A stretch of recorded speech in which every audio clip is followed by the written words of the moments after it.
जिसे बच्चे और अभिभावक नहीं समझ रहे। आने वाले दिनों में मोबाइल तो होगा पर इन आंखों से मोबाइल ही नजर नहीं आएगी।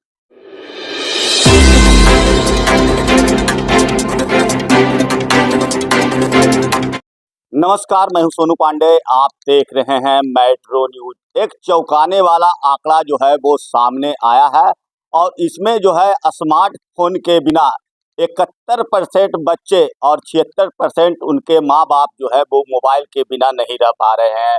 तो देखिए, जो मैं तस्वीर आपको दिखा रहा हूँ ये बिहार शरीफ धनेश्वर घाट की तस्वीर है, जहाँ पर स्कूल और कोचिंग से निकलते ही बच्चे जो है स्मार्टफोन लेकर जो है उसमें लग जाते हैं और इससे जो है पढ़ाइयों पर काफ़ी बुरा असर पड़ रहा है।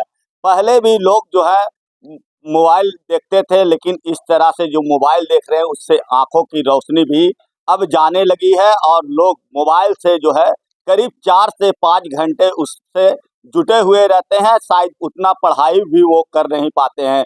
तो जो मैं तस्वीर आपको दिखा रहा हूँ ये अरिस्टोटल बायोलॉजी धनेश्वर घाट की तस्वीर है, जहाँ पर सभी बच्चे जो है यहाँ पढ़ाई के लिए आते हैं और एक अच्छी शिक्षा भी मिलती है। लेकिन दिन प्रतिदिन देखा जा रहा है कि लोगों के हाथ से कॉपी और कलम अब खत्म होते जा रहा है और लोग ऑनलाइन के चक्कर में अपने भविष्य को खराब कर रहे हैं। तो इसको लेकर मैं यहाँ पर अरिस्टोटल बायोलॉजी के संचालक हैं आशुतोष कुमार, मैं उनसे बात करूंगा कि क्या कुछ असर जो है वो पढ़ाई पर पड़ रहा है स्मार्टफोन के। कि बच्चे कलम कॉपी के माध्यम से जब पढ़ाई करते थे तो बच्चे में लिखने की क्षमता, याद करने की क्षमता और पढ़ाई पर वक्त अधिक से अधिक दे पाते थे। हमारा भी कभी वो दौर था जिस वक्त मोबाइल और स्मार्टफोन का ज़माना नहीं था, लेकिन यकीनन मैं कहता हूँ हमारे ज़माने के लोग जिस तरीके से पढ़े, जिस कष्ट में पढ़े, उस कष्ट में वो कष्ट आज रंग लाया। उसी की बदौलत नॉलेज भी है लोगों के पास है और लोग पढ़ा भी रहे हैं उसी की बदौलत। लेकिन आज के बच्चों को देखा जाए तो जब से कलम और कॉपी दूर होने लगा और मोबाइल उसकी जगह लेने लगी, तो एक 9-10 का बच्चा आज पत्र और आवेदन पत्र लिखना धीरे धीरे भूलता जा रहा है। शायद इसी वजह से पत्र और आवेदन लिखना भूलता गया तो पोस्ट ऑफिस में अंतर्देशीय और पोस्ट कार्ड भी धीरे धीरे खत्म होती चली गई, क्योंकि आज तो चिट्ठी वगैरह भेजने की परंपरा खत्म हो गई, सीधे व्हाट्सएप से लोग मैसेज करते हैं। तो याद रखिएगा, केवल अंतर्देशीय और पत्र लिफाफे नहीं रुके, बच्चों में ऐसे आवेदन लिखने की कला भी खत्म हो गई। जरा सोचिए एक बार कि अगर कलम और कॉपी ही नहीं पकड़ेंगे तो शिक्षा कहाँ से संभव है। मोबाइल बच्चे समझ ये रहे हैं कि मोबाइल से हम खेल रहे हैं, लेकिन वो ये नहीं समझ रहे हैं कि मोबाइल उनसे खेल रहा है। जी। एक चीज़ और कहना है कि इसके लिए अभिभावक लोग भी हैं, अब जो अपने बच्चे के साथ जो समय बिताते थे अब वो मोबाइल के साथ बिताते हैं, तो क्या अभिभावकों को क्या कहना चाह रहे हैं?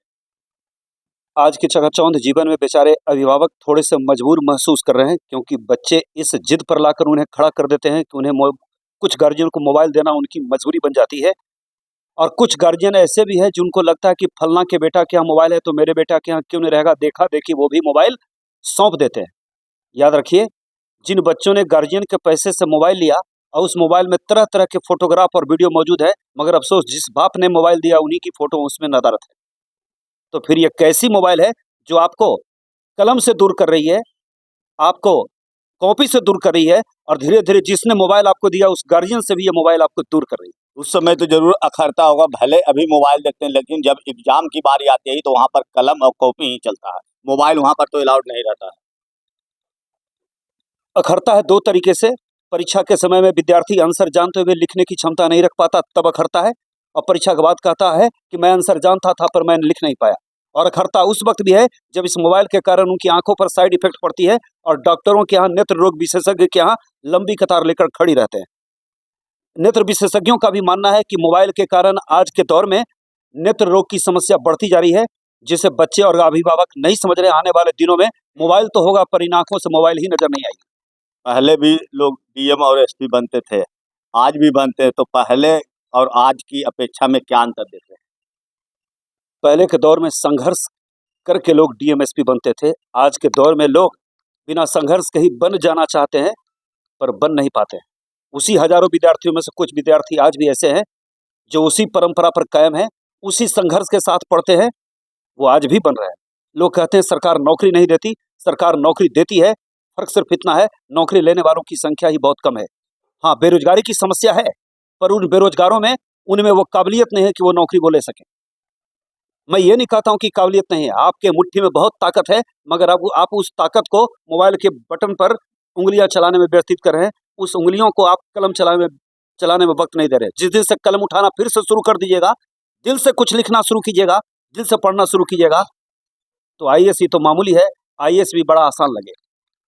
तो दिल से अगर पढ़ाई करिएगा तो आईएएस और आईपीएस बनना भी काफ़ी आसान हो जाएगा। लेकिन मैं भी अभिभावकों से यह अपील करता हूँ कि आप जिस तरह से आप खुद मोबाइल देखते हैं तो आपके बच्चे भी उसी मोबाइल में लगे हुए रहते हैं। आप लोग हमेशा एक बात को याद रखिए कि आप जब भी बच्चे घर पर आए तो उनका एक समय सीमा जो है निर्धारित कर दें कि आधा घंटा या 1 घंटा आपको मोबाइल देखना है, बाकी समय जो है वो पढ़ाई में बिताएं, तभी आपका भविष्य बन सकेगा। तो आप हमारे चैनल मेट्रो न्यूज नालंदा को अगर अब तक सब्सक्राइब नहीं किया है तो जल्द से जल्द सब्सक्राइब कर लें। अगर वीडियो फेसबुक के माध्यम से देख रहे हैं तो लाइक शेयर कमेंट जरूर करें। धन्यवाद।